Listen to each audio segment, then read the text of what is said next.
on the Duty of Civil Disobedience by Henry David Thoreau. I heartily accept the motto, "That government is best which governs least," and I should like to see it acted up to more rapidly and systematically. Carried out, it finally amounts to this, which also I believe: that government is best which governs not at all, and when men are prepared for it, that will be the kind of government which they will have. Government is at best but an expedient, but most governments are usually, and all governments are sometimes, inexpedient. The objections which have been brought against a standing army, and they are many and weighty and deserve to prevail, may also at last be brought against a standing government. The standing army is only an arm of the standing government. The government itself, which is only the mode which the people have chosen to execute their will, is equally liable to be abused and perverted before the people can act through it.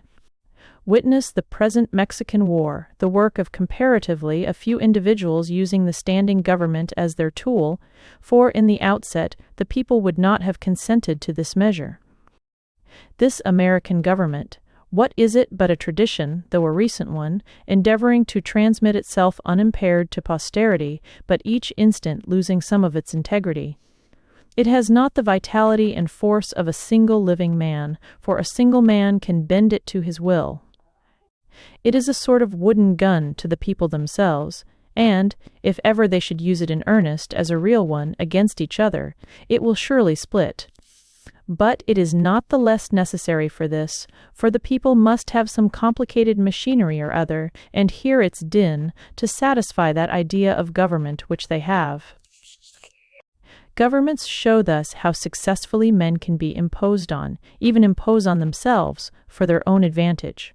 It is excellent, we must all allow, yet this government never of itself furthered any enterprise, but by the alacrity with which it got out of its way.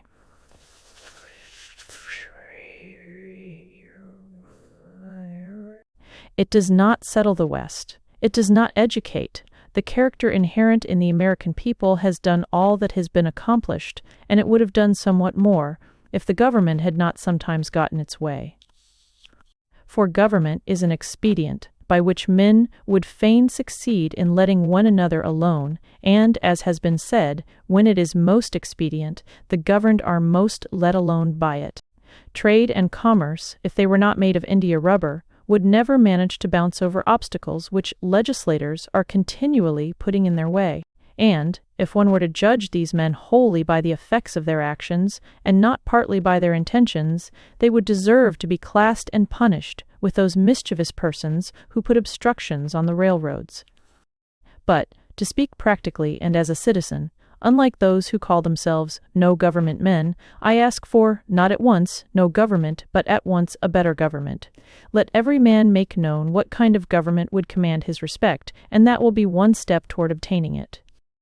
After all, the practical reason why, when the power is once in the hands of the people, a majority are permitted, and for a long period continue, to rule, is not because they are most likely to be in the right, nor because this seems fairest to the minority, but because they are physically the strongest. But a government in which the majority rule in all cases cannot be based on justice, even as far as men understand it. Can there not be a government in which the majorities do not virtually decide right and wrong, but conscience? In which majorities decide only those questions to which the rule of expediency is applicable? Must the citizen ever for a moment, or in the least degree, resign his conscience to the legislator? Why has every man a conscience then? I think that we should be men first, and subjects afterward. It is not desirable to cultivate a respect for the law so much as for the right. The only obligation which I have a right to assume is to do at any time what I think right. It is truly enough said that a corporation has no conscience, but a corporation of conscientious men is a corporation with a conscience. Wait. 4. Law never made men a whit more just, and, by means of their respect for it, even the well-disposed are daily made the agents of injustice. A common and natural result of an undue respect for the law is that you may see a file of soldiers, colonel, captain, corporal, privates, powder monkeys, and all marching in admirable order over hill and dale to the wars, against their wills, aye, against their common sense and consciences, which makes it very steep marching indeed, and produces a palpitation of the heart. They have no doubt that it is a damnable business in which they are concerned. They are all peaceably inclined. Now, what are they? Visit the Navy Yard, and behold a Marine, such a man as an American government can make, or such as it can make a man with its black arts, a mere shadow and reminiscence of humanity, a man laid out alive and standing, and already, as one may say, buried under arms with funeral accompaniment, though it may be. Not a drum was heard, not a funeral note, as his corpse to the ramparts we hurried, not a soldier discharged his farewell shot, or the grave where our hero we buried. The mass of men serve the state thus, not as men mainly, but as machines, with their bodies. They are the standing army and the militia, jailers, constables, posse, comitatus, arsi. In most cases, there is no free exercise whatever of the judgment or of the moral sense, but they put themselves on a level with wood and earth and stones, and wooden men can perhaps be manufactured that will serve the purpose as well. Such command no more respect than men of straw or a lump of dirt. They have the same sort of worth only as horses and dogs, yet such as these even are commonly esteemed good citizens. Others, as most legislators, politicians, lawyers, ministers, and office holders, serve the state chiefly with their heads, and as they rarely make any moral distinctions, they are as likely to serve the devil, without intending it, as God. A very few, as heroes, patriots, martyrs, reformers in the great sense, and men, serve the state with their consciences also, and so necessarily resist it for the most part, and they are commonly treated by it as enemies.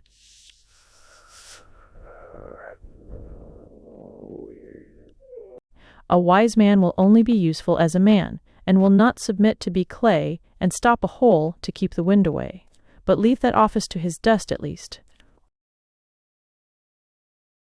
I am too high-born to be propertied, to be a secondary at control, or useful serving, man and instrument, to any sovereign state throughout the world.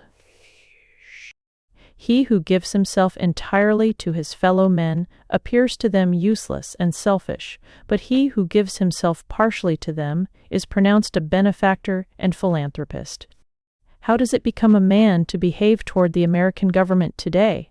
I answer that he cannot, without disgrace, be associated with it. I cannot for an instant recognize that political organization as my government, which is the e-slave's government also.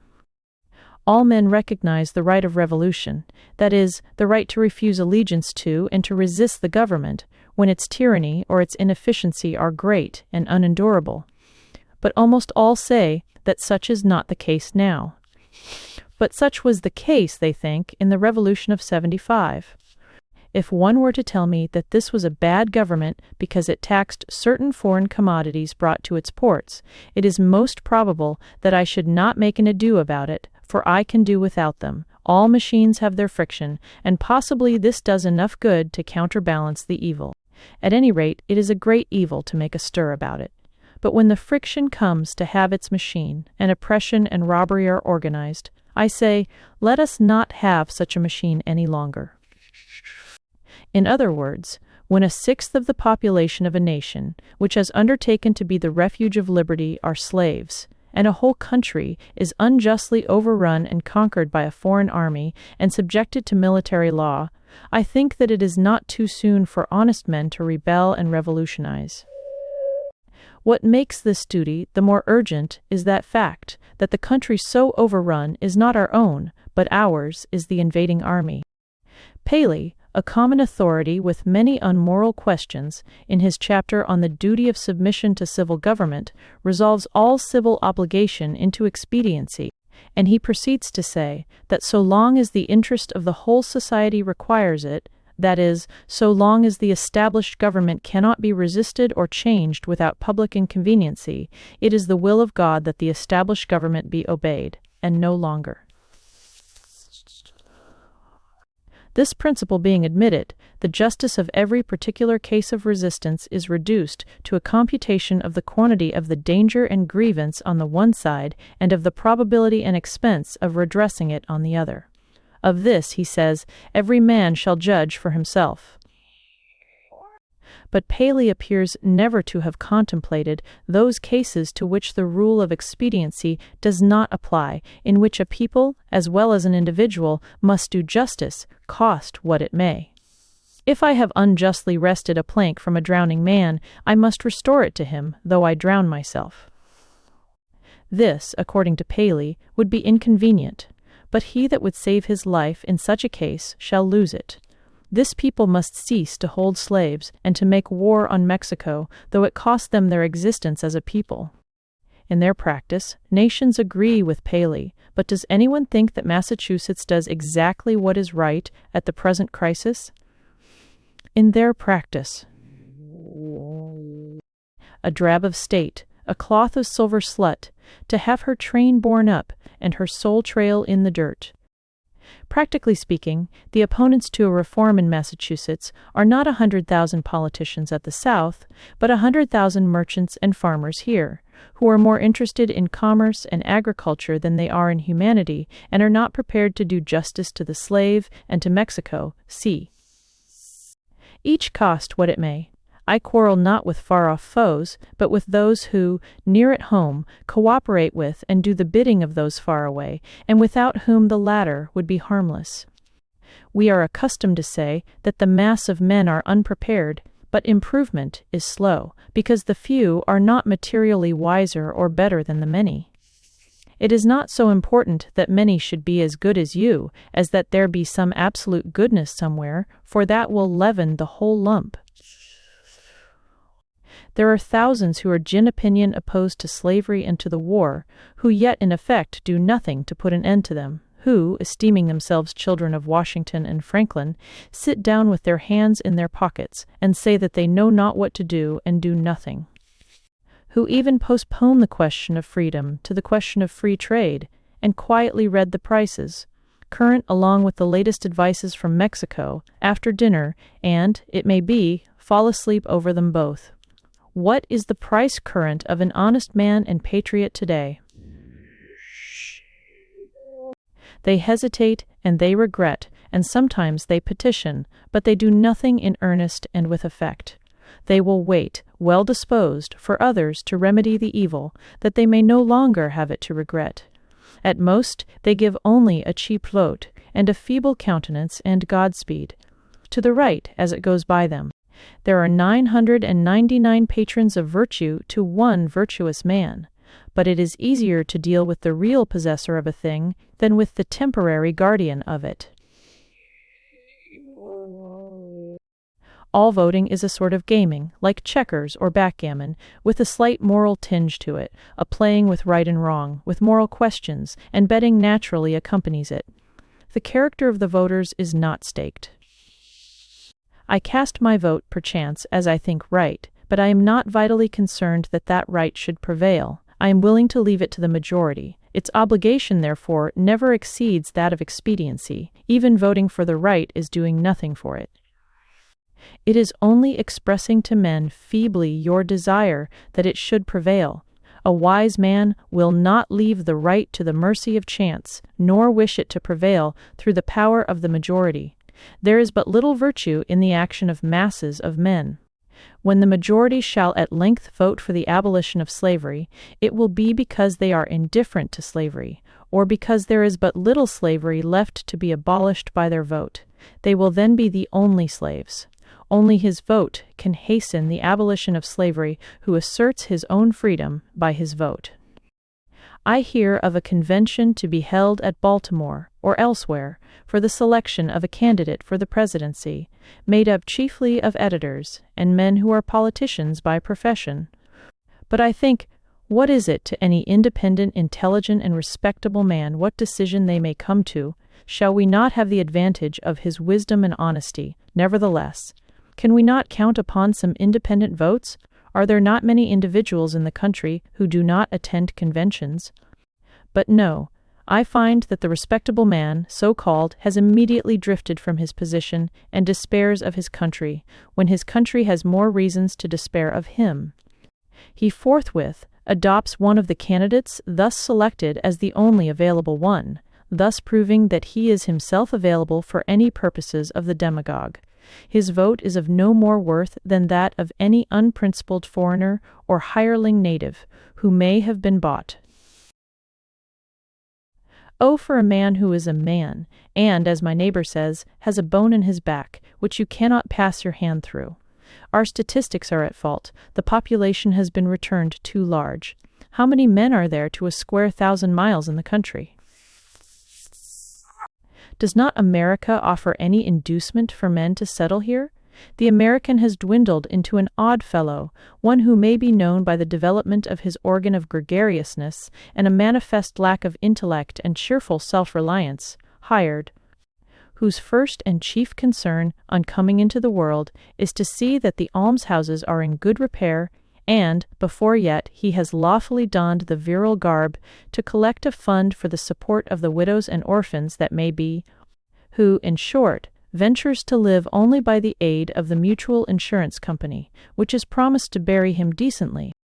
It is not a man's duty, as a matter of course, to devote himself to the eradication of any, even the most enormous wrong. He may still properly have other concerns to engage him, but it is his duty, at least, to wash his hands of it, and, if he gives it no thought longer, not to give it practically his support.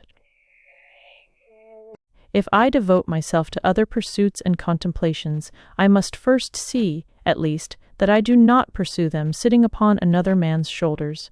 I must get off him first, that he may pursue his contemplations too.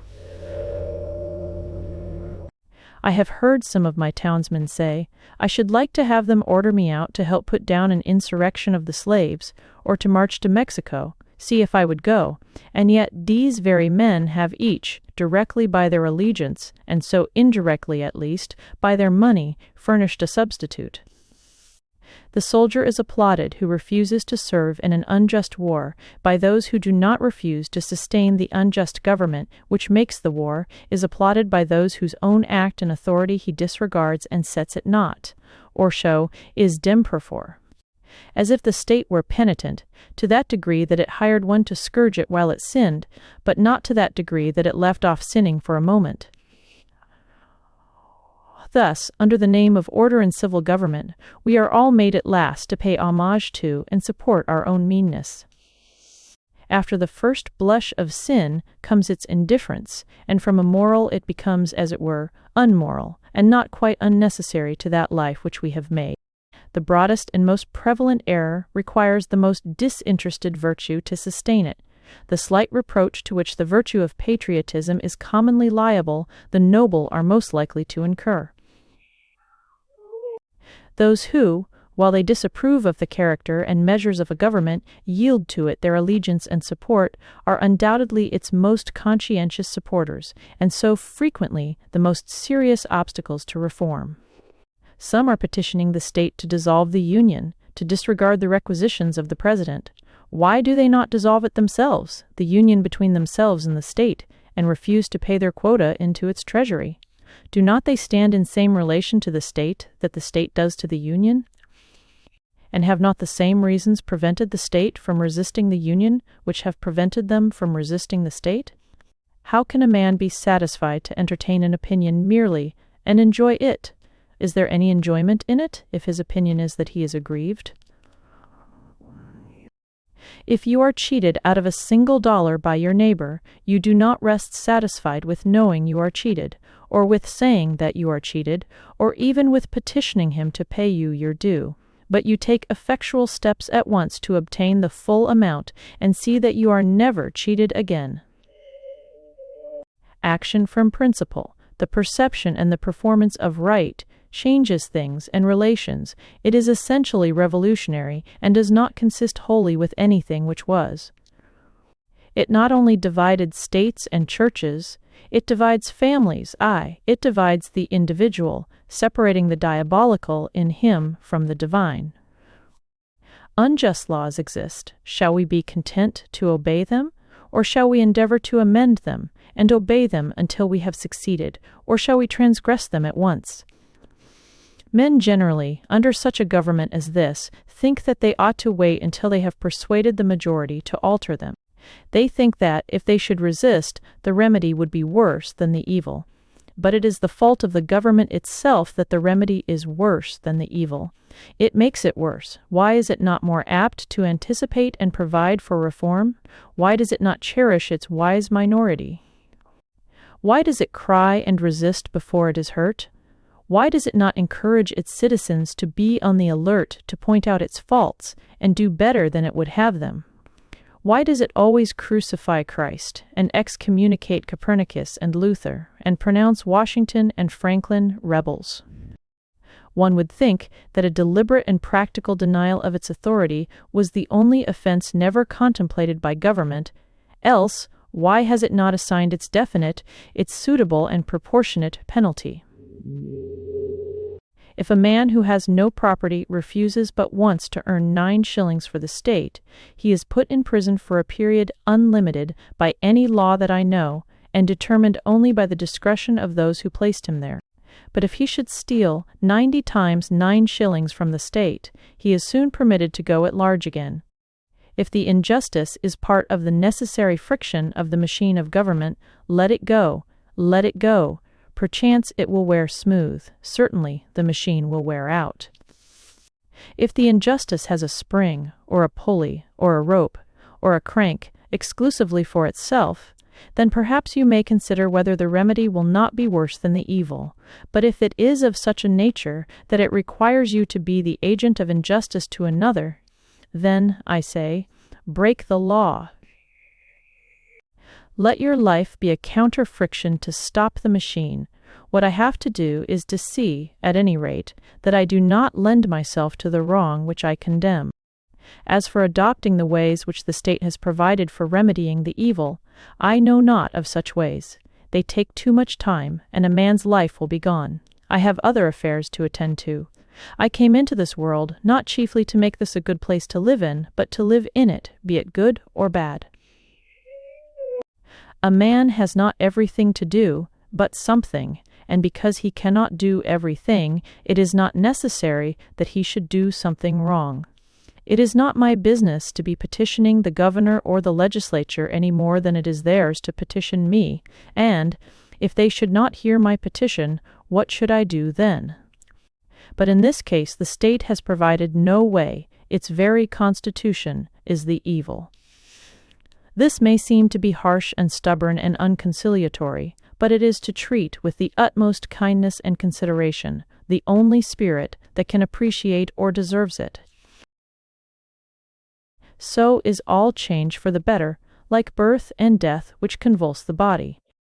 I do not hesitate to say that those who call themselves abolitionists should at once effectually withdraw their support, both in person and property, from the government of Massachusetts, and not wait till they constitute a majority of one before they suffer the right to prevail through them. I think that it is enough if they have God on their side, without waiting for that other one.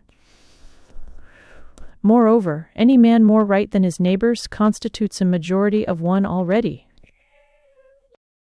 I meet this American government, or its representative, the state government, directly and face-to-face, once a year, no more, in the person of its tax-gatherer. This is the only mode in which a man situated as I am necessarily meets it. All baking, and it then says distinctly, "Recognize me."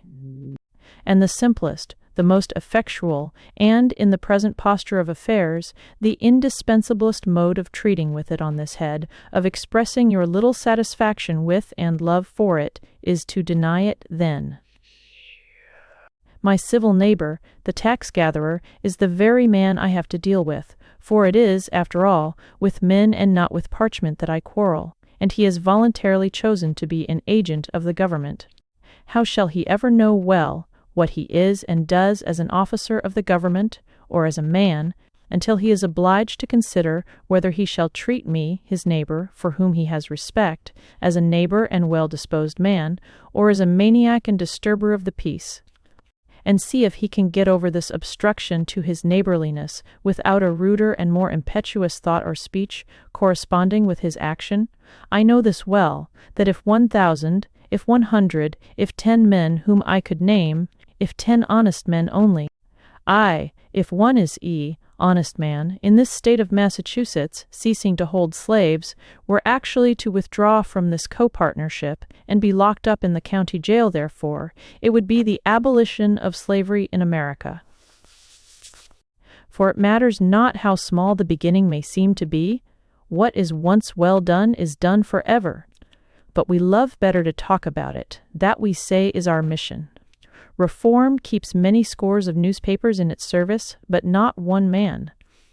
If my esteemed neighbor, the state's ambassador, who will devote his days to the settlement of the question of human rights in the council chamber, instead of being threatened with the prisons of Carolina, were to sit down the prisoner of Massachusetts, that state which is so anxious to foist the sin of slavery upon her sister, though at present she can discover only an act of inhospitality to be the ground of a quarrel with her, the legislature would not wholly waive the subject of the following winter.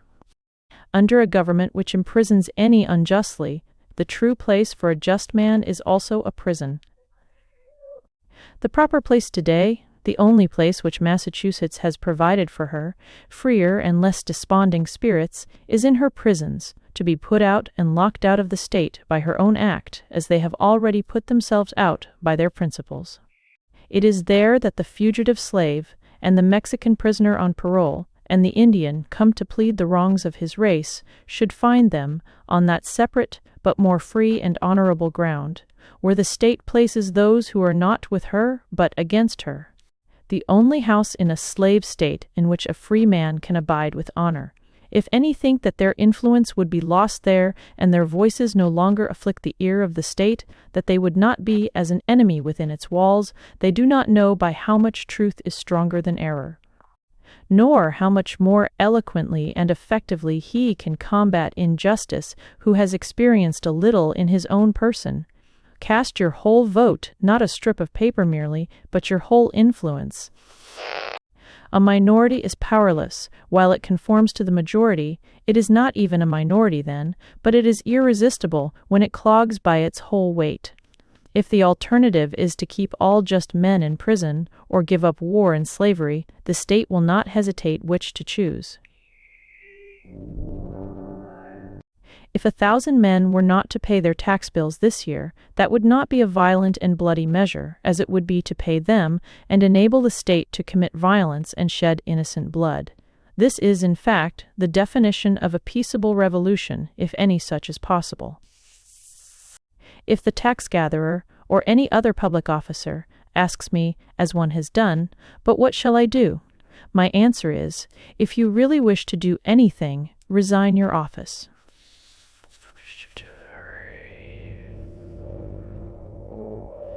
Is there not a sort of bloodshed when the conscience is wounded? Through this wound, a man's real manhood and immortality flow out, and he bleeds to an everlasting death. I see this blood flowing now. I have contemplated the imprisonment of the offender rather than the seizure of his goods, though both will serve the same purpose, because they who assert the purest right, and consequently are most dangerous to a corrupt state, commonly have not spent much time in accumulating property. To such the state renders comparatively small service, and a slight tax is wont to appear exorbitant, particularly if they are obliged to earn it by special labor with their hands. If there were one who lived wholly without the use of money, the state itself would hesitate to demand it of him. But the rich man, not to make any invidious comparison, is always sold to the institution which makes him rich. Absolutely speaking, the more money, the less virtue, for money, comes between a man and his objects, and obtains them for him. It was certainly no great virtue to obtain it. It puts to rest many questions which he would otherwise be taxed to answer, while the only new question which it puts is the hard but superfluous one, how to spend it. Thus, his moral ground is taken from under his feet. The opportunities of living are diminished in proportion as what are called the means are increased. The best thing a man can do for his culture when he is rich is to endeavor to carry out those schemes which he entertained when he was poor. Christ answered the Herodians according to their condition. "Show me the tribute money," said he. One took a penny out of his pocket. If you use money which has the image of Caesar on it, and which he has made current and valuable, that is, if you are men of the state, and gladly enjoy the advantages of Caesar's government, then pay him back some of his own when he demands it. Render therefore to Caesar that which is Caesar's, and to God those things which are God's, leaving them no wiser than before as to which was which, for they did not wish to know. When I converse with the freest of my neighbors, I perceive that, whatever they may say about the magnitude and seriousness of the question, and their regard for the public tranquillity, the long and the short of the matter is, that they cannot spare the protection of the existing government in turn, and they dread the consequences of disobedience to it, to their property and families. For my own part, I should not like to think that I ever rely on the protection of the state. But if I deny the authority of the state when it presents its tax bill, it will soon take and waste all my property, and so harass me and my children without end. This is hard. This makes it impossible for a man to live honestly and at the same time comfortably in outward respects.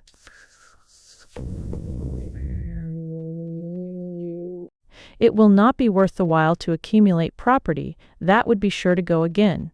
You must hire or squat somewhere and raise but a small crop and eat that soon. You must live within yourself and depend upon yourself, always tucked up and ready for a start, and not have many affairs. A man may grow rich in Turkey even, if he will be in all respects a good subject of the Turkish government. Confucius said, "If a state is governed by the principles of reason, poverty and misery are subjects of shame. If a state is not governed by the principles of reason, riches and honors are the subjects of shame."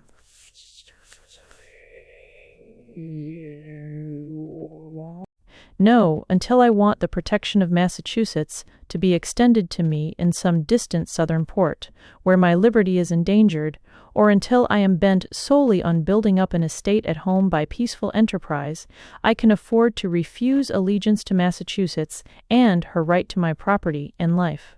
It costs me less in every sense to incur the penalty of disobedience to the state than it would to obey. I should feel as if I were worth less in that case.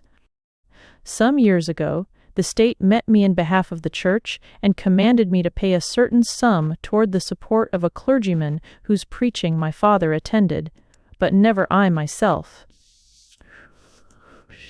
"Pay it," it said, "or be locked up in the jail." I declined to pay.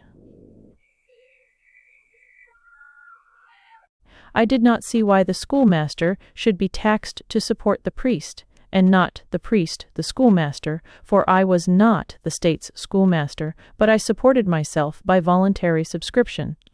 I did not see why the Lyceum should not present its tax bill and have the state to back its demand, as well as the church.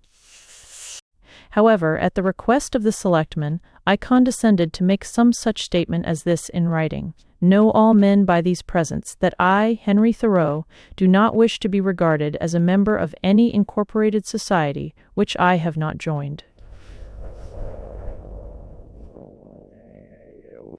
The state, having thus learned that I did not wish to be regarded as a member of that church, has never made a like demand on me since, though it said that it must adhere to its original presumption that time. If I had known how to name them, I should then have signed off in detail from all the societies which I never signed on to, but I did not know where to find such a complete list. I have paid no poll tax for 6 years. I was put into a jail once on this account, for one night, and, as I stood considering the walls of solid stone, 2 or 3 feet thick, the door of wood and iron, a foot thick, and the iron grating which strained the light, I could not help being struck with the foolishness of that institution which treated me as if I were mere flesh and blood and bones, to be locked up. I wondered that it should have concluded at length that this was the best use it could put me to, and had never thought to avail itself of my services in some way.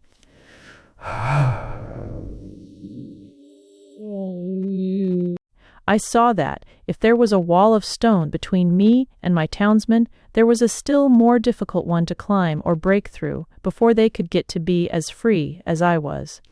I did, nor for a moment feel confined, and the walls seemed a great waste of stone and mortar. I felt as if I alone of all my townsmen had paid my tax. They plainly did not know how to treat me, but behaved like persons who were underbred. In every threat and in every compliment there was a blunder, for they thought that my chief desire was to stand the other side of that stone wall. I could not but smile to see how industriously they locked the door on my meditations, which followed them out again without let or hindrance, and they were really all that was dangerous. As they could not reach me, they had resolved to punish my body, just as boys, if they cannot come at some person against whom they have a spite, will abuse his dog. I saw that the state was half-witted, that it was timid as a lone woman with her silver spoons, and that it did not know its friends from its foes, and I lost all my remaining respect for it, and pitied it. Thus the state never intentionally confronts a man's sense, intellectual or moral, but only his body, his senses. It is not armed with superior wit or honesty, but with superior physical strength. I was not born to be forced. I will breathe after my own fashion. They only can force me who obey a higher law than I. They force me to become like themselves. I do not hear of men being for catex tends to live this way or that by masses of men. What sort of life were that to live? When I meet a government which says to me, your money or your life, why should I be in haste to give it my money? It may be in a great strait and not know what to do. I cannot help that. It must help itself, do as I do. It is not worth the while to snivel about it. I am not responsible for the successful working of the machinery of society. I am not the son of the engineer. I perceive that, when an acorn and a chestnut fall side by side, the one does not remain inert to make way for the other, but both obey their own laws, and spring and grow and flourish as best they can, till one, perchance, overshadows and destroys the other. If a plant cannot live according to its nature, it dies, and so a man. The night in prison was novel and interesting enough. The prisoners in their shirt-sleeves were enjoying a chat and the evening air in the doorway when I entered. But the jailer said, "Come, boys, it is time to lock up," and so they dispersed, and I heard the sound of their steps returning into the hollow apartments. My roommate was introduced to me by the jailer as a first-rate fellow and a clever man. When the door was locked, he showed me where to hang my hat and how he managed matters there. The rooms were whitewashed once a month, and this one, at least, was the whitest, most simply furnished, and probably the neatest apartment in town. He naturally wanted to know where I came from and what brought me there, and, when I had told him, I asked him in my turn how he came there, presuming him to be an honest man, of course, and, as the world goes, I believe he was. "Why," said he, as near as I could discover, he had probably gone to bed in a barn when drunk, and smoked his pipe there, and so a barn was burnt. He had the reputation of being a clever man, had been there some 3 months waiting for his trial to come on, and would have to wait as much longer, but he was quite domesticated and contented, since he got his board for nothing, and thought that he was well treated. He occupied one window, and I the other, and I saw that if one stayed there long, his principal business would be to look out the window. I had soon read all the tracts that were left there, and examined where former prisoners had broken out, and where a grate had been sawed off, and heard the history of the various occupants of that room, for I found that even here there was a history and a gossip which never circulated beyond the walls of the jail. Probably this is the only house in the town where verses are composed, which are afterward printed in a circular form, but not published.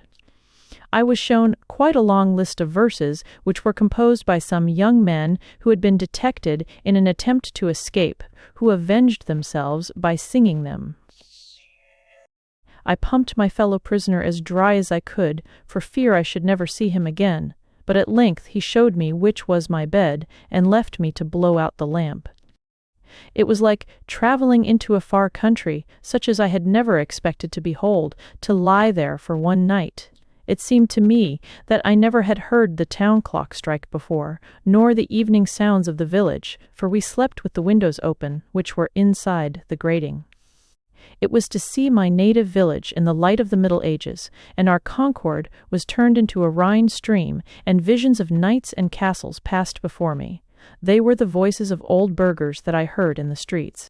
I was an involuntary spectator and auditor of whatever was done and said in the kitchen of the adjacent village, in a wholly new and rare experience to me. It was a closer view of my native town. I was fairly inside of it. I never had seen its institutions before. This is one of its peculiar institutions, for it is a shire town. I began to comprehend what its inhabitants were about. In the morning, our breakfasts were put through the hole in the door, in small oblong square tin pans made to fit, and holding a pint of chocolate, with brown bread and an iron spoon. When they called for the vessels again, I was green enough to return what bread I had left, but my comrade seized it and said that I should lay that up for lunch or dinner. Soon after, he was let out to work at haying in a neighboring field, whither he went every day, and would not be back till noon, so he bade me good day, saying that he doubted if he should see me again. When I came out of prison, for someone interfered and paid the tax, I did not perceive that great changes had taken place on the common, such as he observed, who went in a youth, and emerged a grey-headed man, and yet a change had, to my eyes, come over the scene, the town, and state, and country, greater than any that mere time could effect. I saw yet more distinctly the state in which I lived. I saw to what extent the people among whom I lived could be trusted as good neighbors and friends, that their friendship was for summer weather only, that they did not greatly purpose to do right, that they were a distinct race from me by their prejudices and superstitions, as the Chinamen and Malays are, that in their sacrifices to humanity they ran no risks, not even to their property, that, after all, they were not so noble, but they treated the thief as he had treated them, and hoped, by a certain outward observance and a few prayers, and by walking in a particular straight, though useless path, from time to time, to save their souls. This may be to judge my neighbors harshly, for I believe that most of them are not aware that they have such an institution as the jail in their village. It was formerly the custom in our village, when a poor debtor came out of jail, for his acquaintances to salute him, looking through their fingers, which were crossed to represent the grating of a jail window. How do ye do? My neighbors did not thus salute me, but first looked at me, and then at one another, as if I had returned from a long journey. I was put into jail as I was going to the shoemaker's to get a shoe which was mended. When I was let out the next morning, I proceeded to finish my errand, and, having put on my mended shoe, joined a huckleberry party, who were impatient to put themselves under my conduct, and, in half an hour, for the horse was soon tackled, was in the midst of a huckleberry field on one of our highest hills, 2 miles off. And then the state was nowhere to be seen. This is the whole history of my prisons. I have never declined paying the highway tax, because I am as desirous of being a good neighbor as I am of being a bad subject. And, as for supporting schools, I am doing my part to educate my fellow countrymen now. It is for no particular item in the tax bill that I refuse to pay it. I simply wish to refuse allegiance to the state, to withdraw and stand aloof from it effectually. I do not care to trace the course of my dollar, if I could, till it buys a man, or a musket to shoot one with. The dollar is innocent, but I am concerned to trace the effects of my allegiance. In fact, I quietly declare war with the state, after my fashion, though I will still make use and get what advantages of her I can, as is usual in such cases. If others pay the tax which is demanded of me, from a sympathy with the state, they do but what they have already done in their own case, or rather, they abet injustice to a greater extent than the state requires.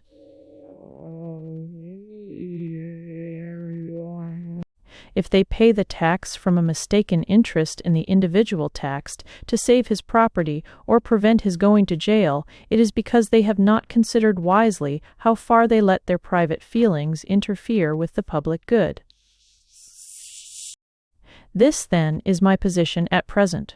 But one cannot be too much on his guard in such a case, lest his actions be biased by obstinacy or an undue regard for the opinions of men. Let him see that he does only what belongs to himself and to the hour. I think sometimes, why, this people mean well, they are only ignorant, they would do better if they knew how. Why give your neighbors this pain to treat you as they are not inclined to? But I think, again, this is no reason why I should do as they do, or permit others to suffer much greater pain of a different kind.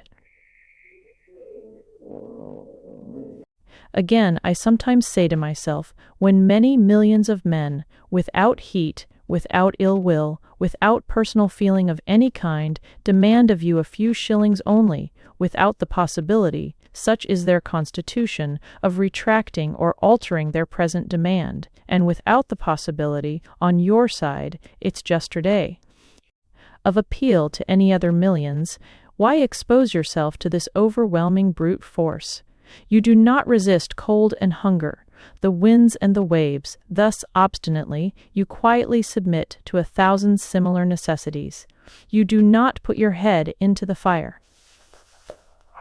But just in proportion as I regard this as not wholly a brute force, but partly a human force, and consider that I have relations to those millions as to so many millions of men, and not of mere brute or inanimate things, I see that appeal is possible, first and instantaneously, from them to the maker of them, and secondly, from them to themselves. But, if I put my head deliberately into the fire, there is no appeal to fire or to the maker of fire, and I have only myself to blame. If I could convince myself that I have any right to be satisfied with men as they are, and to treat them accordingly, and not according, in some respects, to my requisitions and expectations of what they and I ought to be, then, like a good Mussulman and fatalist, I should endeavor to be satisfied with things as they are, and say it is the will of God. And, above all, there is this difference between resisting this and a purely brute or natural force, that I can resist this with some effect, but I cannot expect, like Orpheus, to change the nature of the rocks and trees and beasts. I do not wish to quarrel with any man or nation. I do not wish to split hairs, to make fine distinctions, or set myself up as better than my neighbors. I seek rather, I may say, even an excuse for conforming to the laws of the land. I am but too ready to conform to them. Indeed, I have reason to suspect myself on this head, and each year, as the tax-gatherer comes round, I find myself disposed to review the acts and position of the general and state governments, and the spirit of the people to discover a pretext for conformity. We must affect our country as our parents, and if at any time we alienate out love of industry from doing it, honor, we must respect effects and teach the soul matter of conscience and religion, and not desire of rule or benefit. I believe that the state will soon be able to take all my work of this sort out of my hands, and then I shall be no better patriot than my fellow countrymen. Seen from a lower point of view, the Constitution, with all its faults, is very good. The law and the courts are very respectable.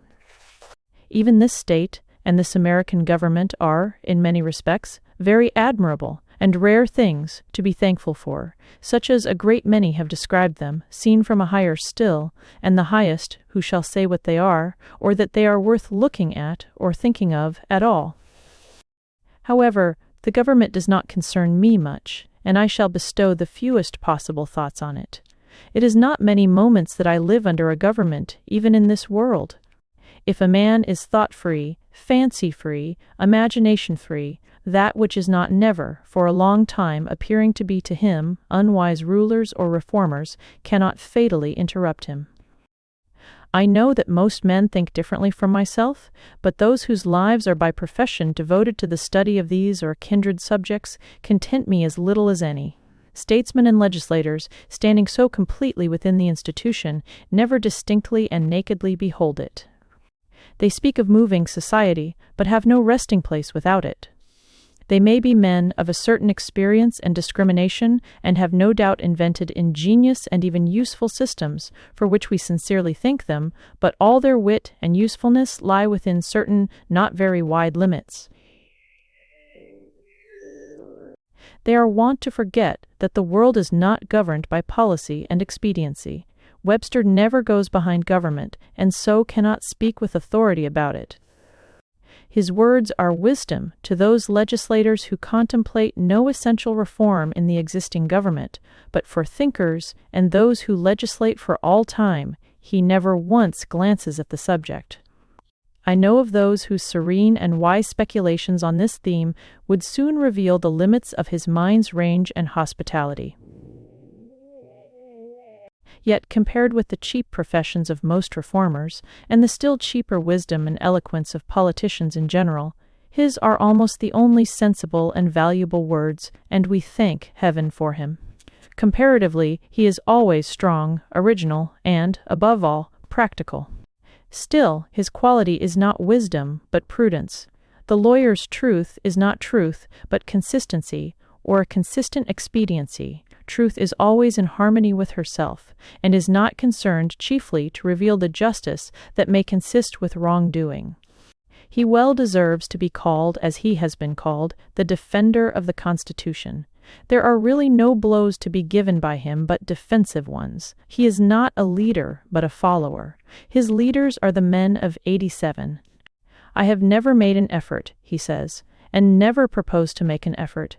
I have never countenanced an effort, and never mean to countenance an effort, to disturb the arrangement as originally made, by which the various states came into the Union. Still thinking of the sanction which the Constitution gives to slavery, he says, "Because it was part of the original compact, let it stand." Notwithstanding his special acuteness and ability, he is unable to take a fact out of its merely political relations, and behold it as it lies absolutely to be disposed of by the intellect.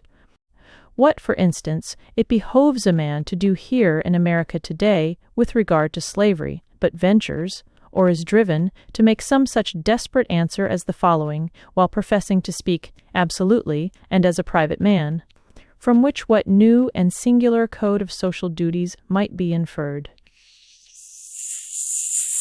The manner, says he, in which the governments of those states where slavery exists are to regulate it is for their own consideration, under the responsibility to their constituents, to the general laws of propriety, humanity, and justice, and to God. Associations formed elsewhere, springing from a feeling of humanity, or any other cause, have nothing whatever to do with it. They have never received any encouragement from me, and they never will. These extracts have been inserted since the lecture was read. Hafted. They who know of no purer sources of truth, who have traced up its stream no higher, stand, and wisely stand, by the Bible and the Constitution, and drink at it there with reverence and humanity. But they who behold where it comes, trickling into this lake, or that pool, gird up their loins once more, and continue their pilgrimage toward its fountainhead. No man with a genius for legislation has appeared in America. They are rare in the history of the world. There are orators, politicians, and eloquent men by the thousand, but the speaker has not yet opened his mouth to speak who is capable of settling the much vexed questions of the day. We love eloquence for its own sake, and not for any truth which it may utter, or any heroism it may inspire. Our legislators have not yet learned the comparative value of free trade, and of freedom, of union, and of rectitude to a nation. They have no genius or talent, for comparatively humble questions of taxation and finance, commerce and manufactures, and agriculture. If we were left solely to the wordy wit of legislators in Congress for our guidance, uncorrected by the seasonable experience and the effectual complaints of the people, America would not long retain her rank among the nations. For 1800 years, though perchance I have no right to say it, the New Testament has been written. Yet where is the legislator who has wisdom and practical talent enough to avail himself of the light which it sheds on the science of legislation? The authority of government, even such as I am willing to submit to, for I will cheerfully obey those who know and can do better than I, and in many things, even those who neither know nor can do so well, is still an impure one. To be strictly just, it must have the sanction and consent of the governed. It can have no pure right over my person and property, but what I concede to it. The progress from an absolute to a limited monarchy, from a limited monarchy to a democracy, is a progress toward a true respect for the individual. Even the Chinese philosopher was wise enough to regard the individual as the basis of the empire.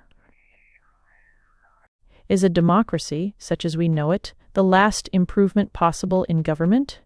Is it not possible to take a step further towards recognizing and organizing the rights of man?